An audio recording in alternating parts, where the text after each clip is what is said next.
Alright guys, welcome to my YouTube channel. If you haven't been here before, it's because I haven't been posting literally any type of videos for the past, I don't know, maybe a year or two. My last video was a for sale walk around on my BMW M5. So if people needed to see a walk around, if they were too far away from where I live, they could see it without driving out for no reason. A little bit of background on me before I start making all these videos is my name is Samir. So a little history about me is I'll start with the cars that I'm doing, or the cars I've had so far. My first car was a 2008 Mercedes-Benz E350 4MATIC. It was black on black, and black exterior, black interior. It was fully loaded. I had no idea how to drive stick, and I just wanted an Evo because of Fast and the Furious when I watched it. I loved that car and I wanted it. Oh, I bought a Mitsubishi Evo.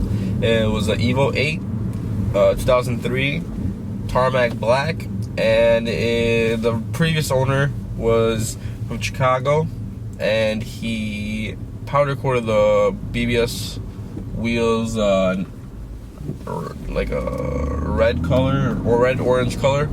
I'll have some pictures up of the car as I'm speaking right now. And I mean, I was just excited to have the car, honestly.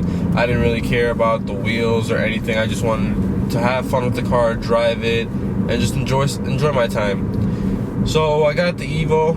It was hit in the rear, and it needed a rear bumper, and the quarter panel was a little wrinkled. It didn't have an exhaust on it at the time, just very loud. So I didn't drive the car since I had no rear bumper and no exhaust. And I was working at Taco John's at the time, which was right across from my dad's dealership that he owns here. And I saved up 4 paychecks and I bought a HKS full titanium carbon catback. And it was about $1,200 at the time. Put that on the car and got a rear bumper from a guy up in the cities. I got it for $100. It was the Evo 8 bumper. I didn't get the JDM one because they were too expensive at the time. So I drove to the cities, came back, and I put the bumper on, got the exhaust fitted, everything was perfect. And since then, I was learning how to drive stick. And I understood the basics of driving stick, but I wasn't 100% sure on it. So my uncle Amir, he drove the car from my dad's shop up to my house. They parked there. I washed the car up on the first day. They just parked it and they left. And then I started it up and I did a little bit in reverse, a little first gear, and I was just getting used to the clutch feel on it. It had a stage, I believe 2 or 3 clutch on it.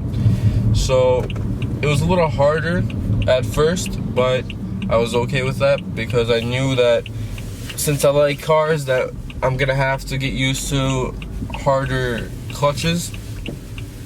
And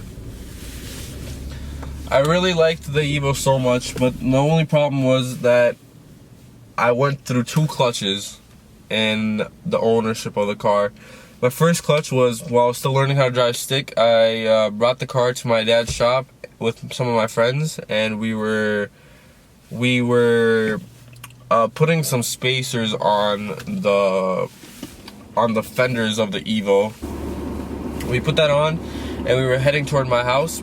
And I told my friend to be behind me, because I wasn't that good at driving stick. So if I rolled back, he'd be behind me, so I don't have to be scared. And my other friend was in front of me.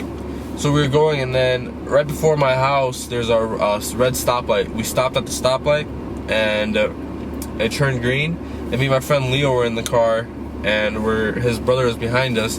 And I put it in first gear, and like I said, it was like a stage 2 or stage 3 clutch. So the catch point was very, very little, and I got super scared because I was rolling the car back, and my friend was behind me. So I revved it up, and I dropped the clutch, and I spun off 4 tires. After the intersection, I got into second gear and I got locked out of the gears, and I parked on the side of the road, called up my friend Munib, which was very helpful at the time. It was like 9-10 o'clock at night. He came and helped me out. We got the car to the house. What we had to do was turn the car off, put it in first gear, and then start it up, and then just go from there. And we got it to the house, which was like half a mile away from where I stopped. When we got it to the house, I didn't know what to tell my dad because I know he would be pissed. And so what I did was I just told my dad that I was like, Dad, my clutch something's not feeling right about it. And I was like, do you want to come check it out? He's like, no, it's okay, we'll see it tomorrow. And so the next day comes and he goes outside to check my car out, and automatically he's like, you burned your clutch. So we brought it to the shop, and my dad drove it to the shop, and he put the car up on the lift, and they changed out the clutch with the OEM replacement clutch. The flywheel was a little messed up as well, so we got a new flywheel and new OEM replacement clutch. Put that in. I drove it around for about a year, loved it.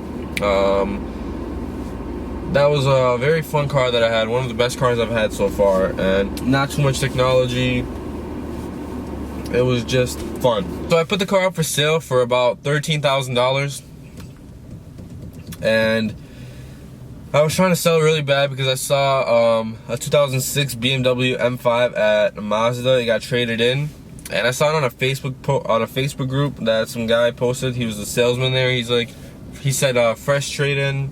Just got a 2006 BMW M5, and I really liked this, so I went and checked it out, and the color was just perfect. It was the Interlagos blue. It was just a beautiful color. I loved the car right away. I couldn't stop talking about it.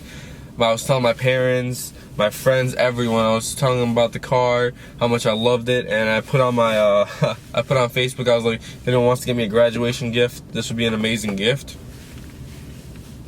And my graduation was about not even a month, about 2 weeks away from when I saw the BMW M5. And I test drove the car. I loved it. I parked it, and I told the guy I'm gonna try to sell my Evo as soon as possible. And the reason I couldn't trade the Evo in is because it had a rebuild title, and they don't take rebuild titles in as trades. So I put it up for sale here at my dad's dealership, and I was getting some people wanted to buy it, but not at the price that I needed. And the M5 was for sale for $25,000, and I posted the Evo for $12,000 or $13,000. So I really wanted top dollar for the Evo. Here comes my graduation day. All the family and friends came to the graduation. We were all having a blast. And one of my friends, Senadine, and my little cousin, Bellman, we were going toward this little pond area, and I thought they were going to tell me something bad. Like, don't look back. And I was like, what do you mean, don't look back? And so I was a little confused because they didn't really tell me anything. So I was walking back, and out of nowhere, I see a blue BMW M5 with a bow on it. And I'll post some photos of the car right here, and with me next to it on my graduation day. And it was also my girlfriend's birthday at the time. So it was on June 7th that I got the M5, and it was just an amazing moment because I never thought I could get it since the Evo didn't want to sell. And I was buying and selling cars, and I bought a 2004 Pontiac GTO. So I had two cars, and I had to fix the Pontiac GTO, and I was selling the Evo.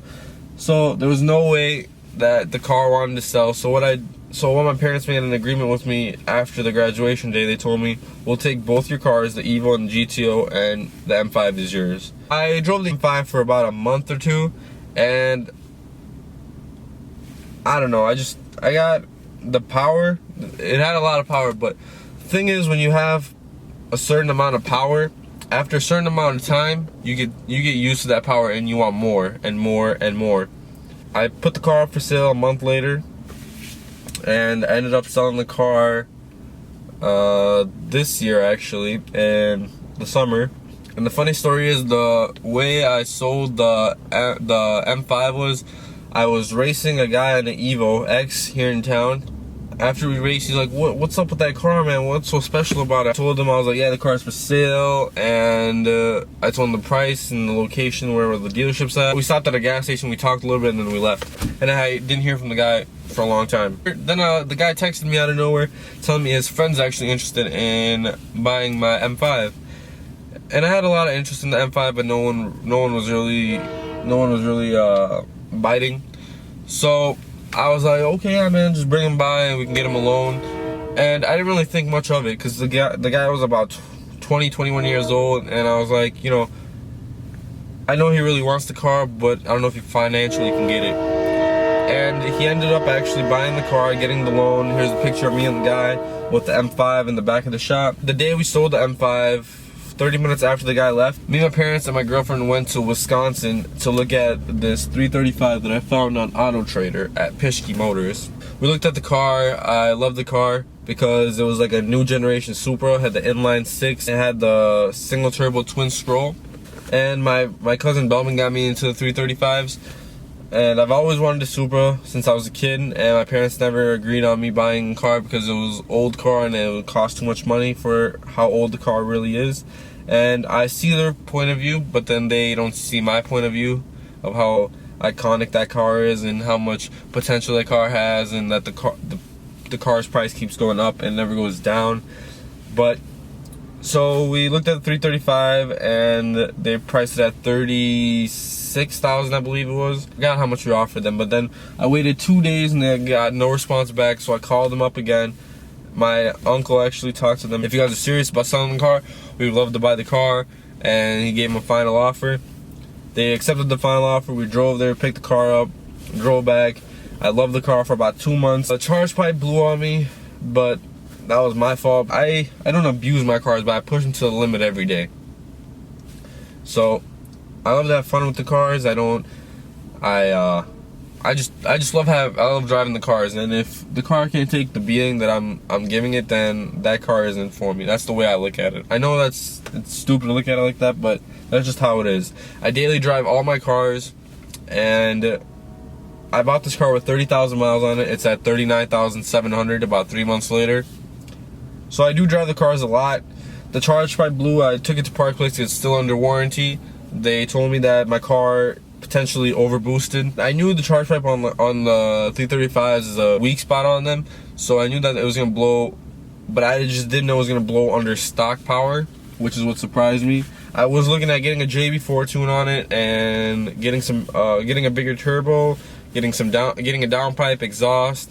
But power level that I was at with the M5 was 500 horsepower, and now I'm down to like 300. And this is crank horsepower, not wheel horsepower, of course. But it's just a really big difference to get used to. So this car is up for sale now, and we'll see what comes next. I really want a Supra, but I don't think my parents are gonna be happy with that. So I gotta keep my parents happy, gotta keep myself happy, and find a car that I can drive and beat on and have fun with and take it on trips. Thanks a lot, guys, for watching this video, and hope you stay tuned to my videos. There will be a lot more videos coming soon. I'll try uploading every week. I'm gonna do a lot of car reviews, and this channel is not gonna be about not about exotic cars. It's gonna be about cars that everyone can own. So like this 335. Thanks a lot for watching this video, and stay tuned. We'll see you guys later.